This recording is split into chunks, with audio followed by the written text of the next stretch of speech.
So anyway, after all that, I come back to Prime. You might be asking why. Well, I was getting ready to go out and pick up my load this morning, and my check engine light came on. Contacted RA. Had a feeling it's that misfire in cylinder 2. I've been having problems with that. And but she runs fine. There's no loss of power. It's not sputting. It's not spitting. I've had sticky injectors. It's a fuel injector where it'll spit, sput. You can tell that it's a hard time getting fuel through the into the cylinder. This is not the case. It's happening with this truck. But RA insisted that I take it to Peterbilt in Springfield while I'm in town, because if it does go out, I'm stuck on the side of the road. You can't move it, and I don't want a $2,000 tow bill. I'd rather cancel the load, get this thing looked at, because again, it's not the first time it's happened. This is the second time, actually the third time. And so yeah, so after all that, going over there to come and go so I could avoid this place, ultimately I'm back at this place. But the line's not long. I'm sitting in the bay, as you can see.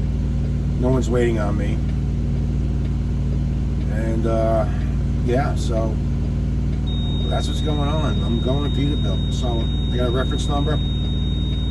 Good thing about Peterbilt, I believe they're open 24/7 in Springfield. Hopefully it's just a sensor. Wishful thinking, if I can get in and out, that'd be great, but that's wishful thinking, so we're gonna just play it by ear. We'll keep you posted. BigH is out. So this is the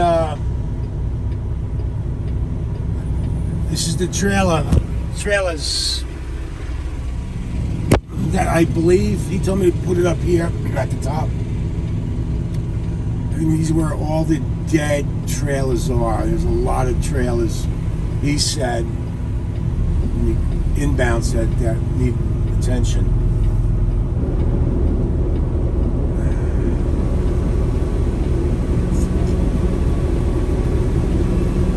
There's just no room to put them anywhere. So again, it's kind of like the Pittston scenario. Just gotta drop it somewhere. There's no room. Your guess is as good as mine where these trailers came from. I have no idea, but they're everywhere. They're every friggin' where. I still think, color me blind, I still think that, and again, this is just my hypothesis, that several businesses that Prime was affiliated with, moving food, either slowed down, or really slowed down to where they're like, we don't need the trailers on the yard anymore, or there's just no room to put these trailers, or they went out of business, one or the other, because between Utah, Pittston, and Springfield. Again, I don't know. I don't know. I'm just assuming, because how come these trailers weren't here a year ago or 2 years ago? Why are they all here now? It's just, where do I put these trailers? I don't know where to put them. They're stacked up. They're stacked up everywhere.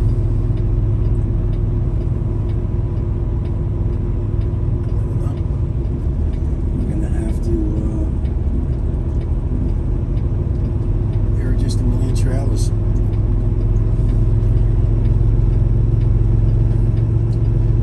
And they're just everywhere, folks. Their trailers are everywhere you can think of.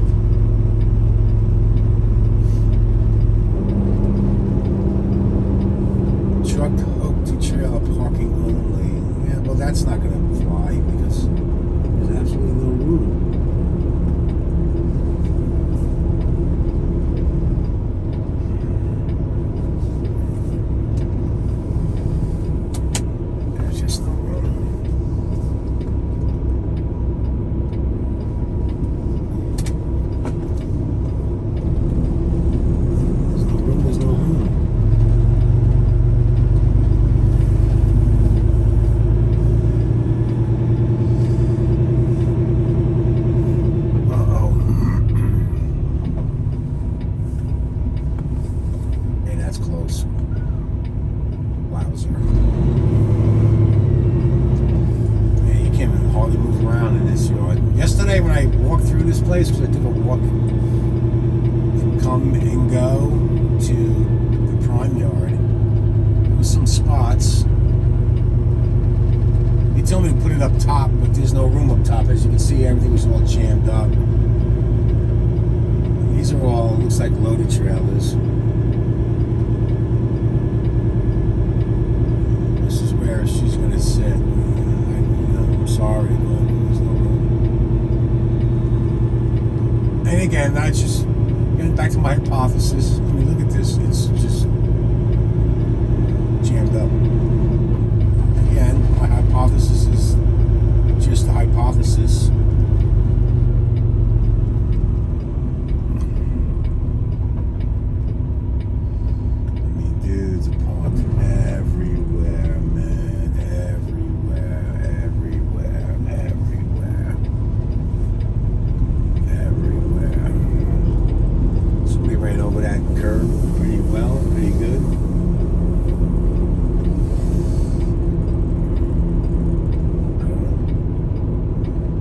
I had answers, folks. I don't even know where to put this trailer. Look, all the way down. It's all the way down.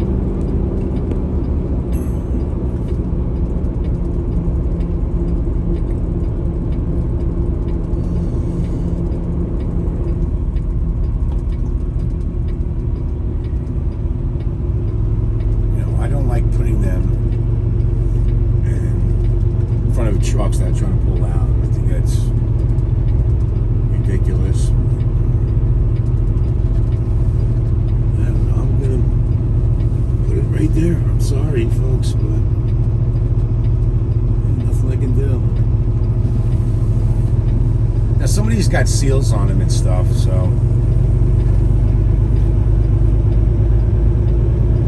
that's good. And again, you know, I mean,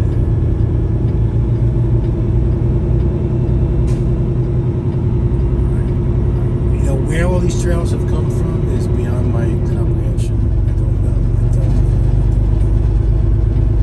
But there is massive amounts of trailers.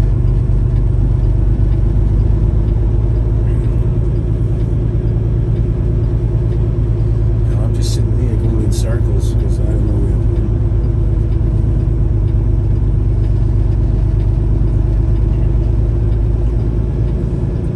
I don't want to be the guy that blocks somebody in either.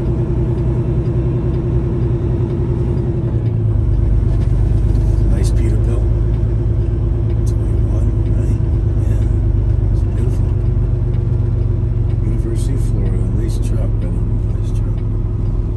Peterbilts are good looking trucks, folks. It's not important how the truck looks, though. What's important is that they're mechanically sound. Without, you know, I just got taken off a really good load. It's the second time I was supposed to go out to, for some reason I can't just get to Cheyenne. Second load going to Cheyenne that got postponed.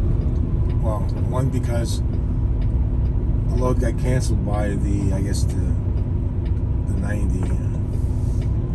The second load is this because my truck is sick, so I can't seem to get to Cheyenne.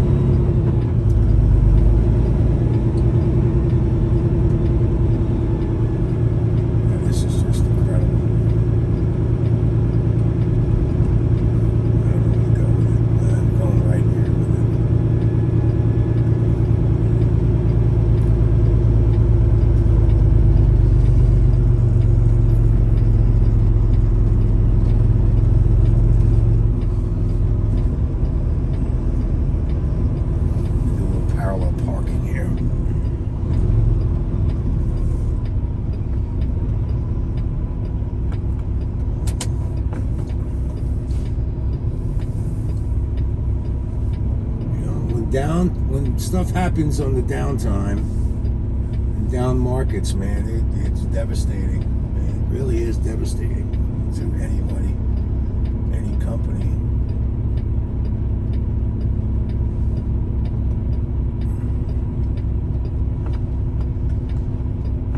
That's what we're gonna do. We're gonna do. All right, I'll be back. I'm looking for the sign. Anyway, you probably guessed where I'm at. I thought there was a sign here. No. Yeah, I'm at Peterbilt. Made it there. Apparently I have to get a hotel. Not encouraging. He said maybe days before they even get to it. There's so many trucks here. Let me pan this around. It's just jammed full of trucks. Days.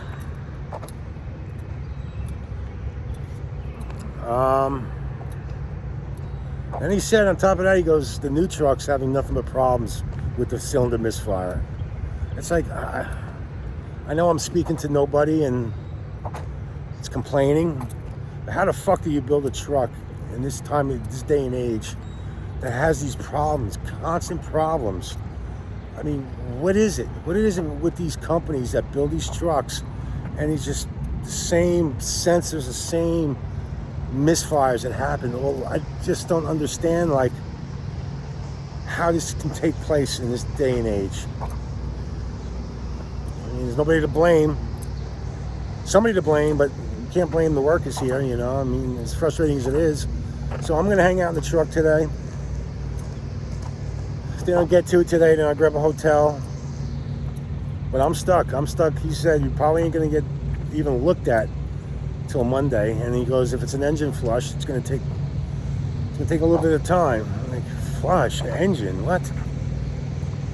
I mean, the way they used to make trucks back in the day. And you notice something here. Yeah, here's something that you notice. You notice that this parking lot's full of new trucks. You don't see 2002s, 2001s, when the engines were a little simpler, easier to work on. You know, it's all this technology, all this EPA stuff that puts these trucks down. Now, I'm happy that I work for Prime because, you know what, Prime, he's like, we have several guys that specifically work on Prime trucks. Now, you imagine being an owner-op. Imagine being an owner-op, you have one truck and this is what you got to deal with. You know, if you have a warranty on a truck, you can't do it by yourself. So, yeah, it's just I hate this shit when this happens. This is part of trucking. This is something that, you know, we talk about saving money. You need to save money because when you're running good, but when you're not running and due to mechanical failures, now you're on the sideline. This whole week is gone. I got one trip in that won't even pay for a third of my truck. I got a $600 week this week. Now,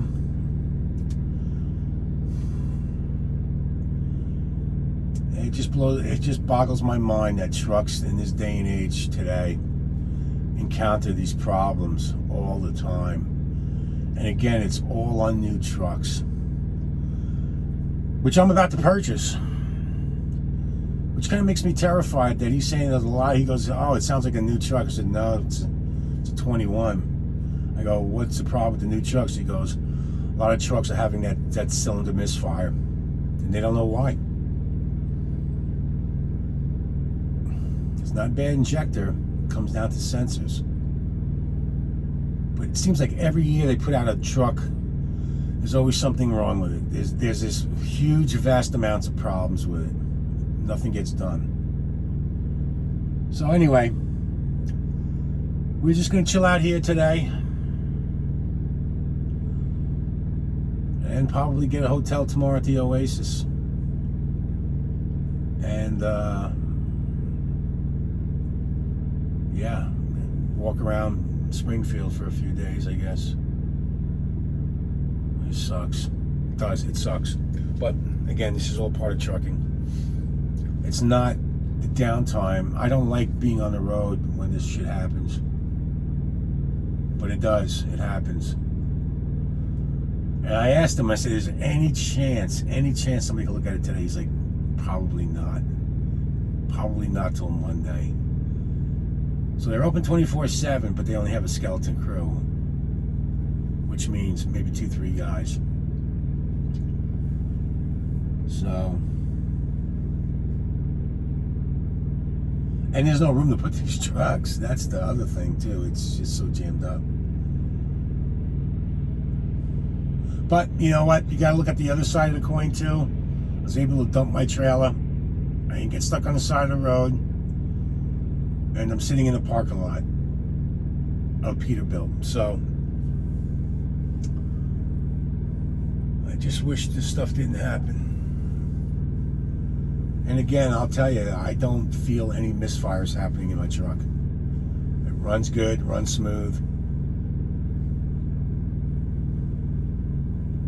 But I guess, you know, again, I had an injector go out on me, and yeah, it starts banging, booming, spitting and sputtering pretty bad. But it's not doing that. So I'm hoping it's an easy fix. By Monday, by Tuesday, I can get out of here.